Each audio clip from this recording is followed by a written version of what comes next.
Assalamualaikum warahmatullahi wabarakatuh. Halo semuanya, jumpa lagi dengan saya Ahmad Fatahillah di channel NLP Spiritual Motivasi. Oke, pada video kali ini kita akan belajar tentang Neuro Linguistic Programming secara free ya, alias gratis. Dan ini merupakan program bagi teman-teman yang mungkin sampai saat ini belum bisa mengikuti pelatihan, baik itu secara online ataupun secara offline ya. Maka di video kali ini saya akan berbagi sedikit mengenai NLP ya, yakni tentang pilar-pilar NLP.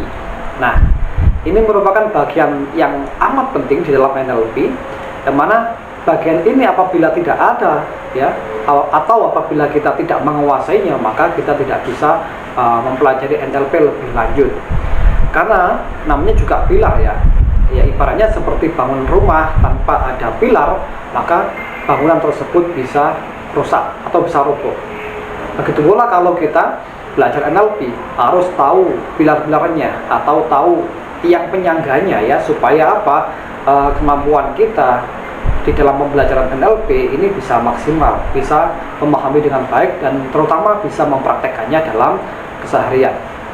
Nah, yang pertama akan kita bahas yakni sebelumnya saya katakan dulu, ini pilar NLP ini versinya Neo NLP ya, versi dari Neo NLP yang pernah digagas oleh Bapak Yan Windra almarhum ya. Versinya Neo NLP itu ada 4 ya. Yang pertama yaitu outcome itu adalah tujuan atau hasil apa yang kita inginkan. Yang kedua ada fleksibel atau sikap fleksibel. Yang ketiga ada sensory acuity atau kepekaan indrawi yang tinggi. Kemudian yang keempat adalah building rapport. Nah, mari kita bahas satu persatu. Yang pertama yakni mengenai outcome. Outcome pada dasarnya adalah sama dengan visi, sama dengan tujuan atau impian ya. Namun secara NLP, outcome itu adalah hasil apa yang kita inginkan. Hasil yang pasti kita inginkan seperti apa untuk mencapai suatu tujuan tersebut. Misalkan kalau contohnya kalau kita membangun rumah, kita pasti punya ide membangun rumah yang besar, rumah yang bagus ya. Kemudian ada 4 kamar, misalkan ada bagasi mobil ya, kemudian lebarnya berapa meter, panjangnya berapa meter, dan seterusnya. Itu harus digambarkan secara rinci terlebih dahulu. Begitu pula outcome juga sama seperti itu. Kita harus memiliki tujuan yang pasti, hasil yang pasti seperti apa. Nah, caranya untuk bisa mengetahui kita ingin hasil seperti apa, kita harus bertanya pada diri kita sendiri. Seperti ini pertanyaannya. Hasil seperti apakah tepatnya yang saya inginkan? Ya. Hasil seperti apakah tepatnya yang saya inginkan di bidang apa? Di bidang ini misalkan ya. Contoh kalau kita membangun rumah tadi ya, hasil seperti apakah rumah yang saya idamkan ya, rumah seperti apakah tepatnya yang saya inginkan, maka bisa digambarkan ruangannya luas, kemudian ada bagasi mobilnya, kemudian ada 4 kamarnya, dan lain seterusnya. Nah, seperti itu. Dalam urusan apapun, misalkan dalam urusan pekerjaan ya, dalam urusan bisnis juga sama seperti itu. Harus memiliki outcome yang jelas, harus memiliki hasil yang ingin dituju, hasil yang diinginkan seperti apa harus sudah digambarkan terlebih dahulu secara rinci, secara jelas, agar apa, kita memiliki motivasi untuk bergerak ke arah sana, mencapai hasil yang kita inginkan tersebut, agar kita tidak stuck ya, tidak mengalami yang namanya mandek di tengah jalan, akhirnya kita tidak bisa mencapai apa-apa ya, seperti itu. Nah, yang kedua adalah fleksibel ya. Kita harus memiliki sikap fleksibel, sikap yang luwes. Artinya luwes atau fleksibel itu adalah bisa menggunakan berbagai macam cara yang dibutuhkan untuk mencapai outcome tadi. Begitu ya. Fleksibel di sini tidak sama dengan plain plan.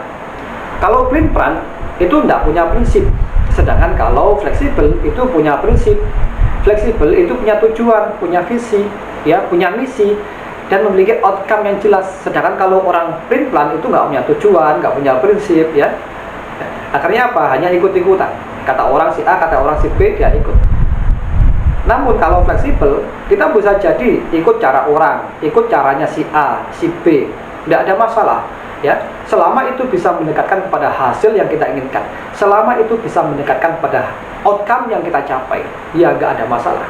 Jadi, maka fleksibel di sini kita bisa menggunakan lebih dari satu cara, ya. Kalau memang satu cara itu tidak membuahkan hasil, tidak mendekati pada outcome, maka kita bisa beralih untuk menggunakan cara-cara yang lain yang sekiranya lebih mampu untuk mendekatkan pada hasil atau outcome yang ingin kita capai, seperti itu. Kemudian yang ketiga adalah sensory acuity atau kepekaan indrawi yang tinggi. Nah, maksudnya apa? Maksudnya begini, tadi saya contohkan, ya, ibaratnya kita membangun rumah, kita sudah memiliki outcome yang jelas, sudah mau membangun rumah seperti apa yang jelas, kemudian kita harus fleksibel dalam membangunnya. Artinya fleksibel, kita harus mencari referensi ke sana kemari, ya, akhirnya untuk memutuskan rumah seperti inilah yang saya harus bangun, ya. Kemudian dalam membangun rumah ini harus memiliki kepekaan, ini terutama dari tukangnya, ya, misalkan dalam membangun temboknya, ya. Nah, di tembok ini misalkan ada retak kecil, ya, bayangkan kalau misalkan tukangnya itu nggak peka, bagaimana jadinya? Maka bangunannya nggak bisa bertahan lama, ya. Nah, tetapi kalau si tukang ini, ya, peka terhadap hal tersebut, maka segera diperbaiki. Sama dengan dalam kehidupan kita ataupun dalam profesi yang kita jalani. Kalau kita dalam profesi, ya, atau dalam kehidupan kita sehari-hari ingin mencapai suatu prestasi, ingin mencapai suatu usaha yang besar, maka setelah memiliki outcome yang jelas, kemudian memiliki fleksibel yang tinggi untuk mencapainya, kemudian juga harus memiliki kepekaan indrawi untuk menerima respons, stimulus, dampak ataupun feedback dari hasil yang sudah kita lakukan, seperti itu. Nah, contoh paling gampang begini. Kalau misal kita ingin pergi ke Jakarta, misalkan naik mobil, ya, misalkan, ya, outcome kita adalah Jakarta. Kemudian fleksibel kita adalah mencari jalan alternatif, misalkan. Kemudian sensory acuity kita adalah ketika kita tersesat atau malah menjauh dari tujuan, kita harus tahu, kita harus peka. Oh, ini jalan yang salah, ini jalan yang benar, seperti itu. Makanya kita harus pandai membaca informasi dengan cara melatih kepekaan indrawi untuk membaca situasi, membaca kondisi, membaca feedback, bahkan termasuk membaca kegagalan kita sendiri supaya apa? Akhirnya bisa memperbaiki di mana kesalahan. Begitu. Nah, kemudian yang terakhir adalah building rapport. Building rapport ini khususnya dalam hal interaksi dengan orang lain, dalam hal berkomunikasi. Misalkan kalau saya sedang ngobrol dengan Anda, tentunya akan menjalin hubungan yang dekat, hubungan yang akrab, hubungan yang nyaman, seperti itu. Itu namanya building rapport. Dan sangat dibutuhkan dalam konteks terapi, dalam konteks penjualan, marketing, apapun itu, ya, selama kita berurusan dengan orang lain, maka kita pasti membutuhkan yang namanya building rapport. Nah, namun dalam hal yang lainnya juga sama. Misalkan kita mau mencapai prestasi, maka kita harus memiliki kedekatan dengan prestasi yang kita inginkan seperti apa, ya.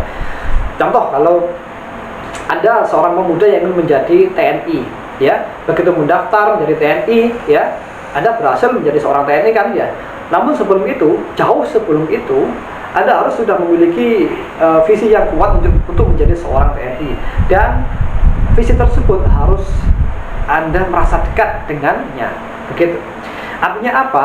Impian atau visi Anda yang Anda ingin capai tersebut harus sudah benar-benar merasa Anda dapatkan. Seperti itu. Itu namanya membangun kedekatan dengan impian, membangun kedekatan dengan outcome yang kita inginkan, seperti itu, ya. Jadi masalah building rapport ini tidak hanya terbatas pada yang namanya interaksi dengan orang, tetapi dengan impian kita, dengan visi kita, dengan outcome kita harus juga dekat dan nyaman. Ya, karena penting, kalau kita nggak merasa dekat dengan impian, nggak merasa nyaman dengan impian, otomatis impian kita ya semakin menjauh, nggak bisa dicapai, seperti itu, ya. Tetapi kalau kita merasa dekat dengan impian, nyaman dengan impian, maka kita pasti akan bergerak ke sana.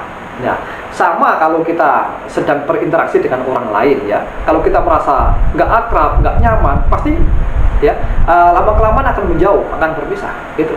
Bahkan kita akan menutup diri dari orang tersebut. Kenapa? Karena kurangnya keakraban, begitu. Makanya ada asumsi NLP yang mengatakan penolakan dari seseorang atau penolakan dari diri kita sendiri terhadap seseorang itu dikarenakan keakraban yang buruk atau dikarenakan building rapport yang buruk begitu. Jadi ada contoh begini ya, misalkan Anda seorang sales, Anda ingin memasarkan produk si A misalkan. Begitu Anda mendapatkan klien, Anda kurang dekat dengan klien, Anda nggak bisa mendekati klien dengan baik. Akhirnya apa? Klien tersebut akan menolak kepada Anda. Kenapa? Karena si klien tidak percaya dengan Anda, si klien tidak merasa nyaman dengan Anda. Kenapa? Karena belum terbentuk keakraban, belum terbentuk hubungan yang kuat, hubungan emosional yang kuat, seperti itu. Nah, makanya di dalam NLP itu ada yang namanya passing dan leading, ya, tujuannya untuk membangun keakraban saat kita berinteraksi dengan siapapun, ya, terutama kalau dengan orang-orang yang belum kita kenal sama sekali, ya. Maka building rapport ini menjadi suatu kewajiban.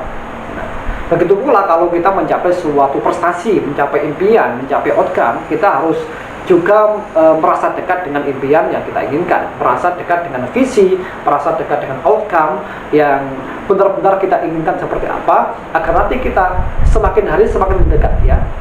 Akhirnya apa, ya, kita benar-benar bisa mencapai hasil yang kita inginkan tersebut dan tidak ada rasa beban, tidak ada yang namanya apa, ya, merasa terbebani, merasa tidak nyaman dan sebagainya, tetapi justru menikmati prosesnya, menikmati usaha yang kita lakukan untuk mendapatkan hasil yang sudah kita tetapkan tadi, seperti itu. Nah, 4 pilar NLP ini sangat bagus apabila kita terapkan dalam dunia apapun, dalam aspek apapun, ya, tidak hanya dalam bidang bisnis, ya. Memang kalau NLP ini kebanyakan para pakarnya itu mengaplikasikan di bidang bisnis, tetapi tidak lepas dari itu, bisa di bidang pendidikan, parenting, coaching, ya, kemudian terapi, olahraga, banyak sekali. Pokoknya di seluruh segmen kehidupan kita, di seluruh profesi kita, kita bisa menggunakan 4 pilar ini untuk mencapai hasil yang lebih baik. Oke? Nah, jadi seperti itu.